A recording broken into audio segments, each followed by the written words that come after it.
વાલા વિદ્યાર્થીઓ, શું તમને ખબર છે?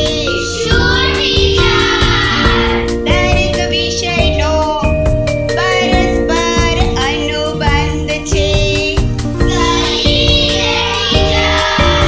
શું સામાજિકમાં ભણો છો?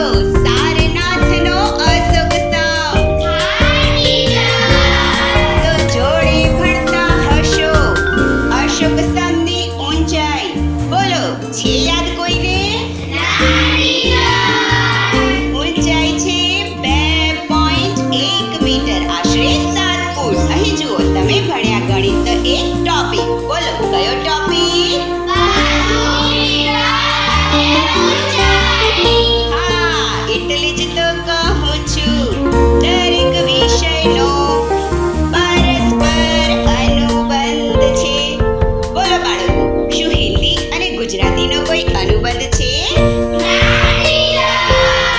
હિન્દીમાં ભણો છો અલંકાર ને છંદ, ગુજરાતીમાં પણ ભણો છો અલંકાર ને છંદ. બોલો, અનુબંધ છે કે નહીં? એટલે જ તો કહું છું, દરેક વિષયનો છે પરસ્પર અનુબંધ. શું ચિત્રકામ અને વિજ્ઞાનનો કોઈ અનુબંધ છે?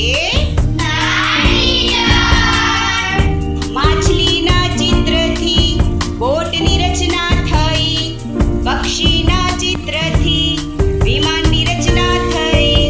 પર્ણની અસંખ્ય શિરાઓ છે તેમ મનુષ્યમાં અસંખ્ય ચેતાઓ છે. તો બોલો, પ્રકૃતિ અને વિજ્ઞાનનો અનુબંધ છે કે નહીં? શું અંગ્રેજી વિષયમાં શરબત બનાવવાની એક્ટિવિટી કરો છો? શરબતમાં છે પાણી, લીંબુ, મીઠું, ખાંડ.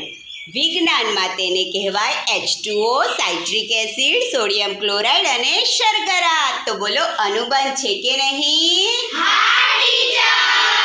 એટલે જ તો કહું છું, દરેક વિષયનો પરસ્પર છે અનુબંધ. દરેક વિષયનો પરસ્પર છે અનુબંધ. દરેક વિષયને ન્યાય આપો. બધા વિષયોને પરસ્પર જોડી તમારો સર્વાંગી વિકાસ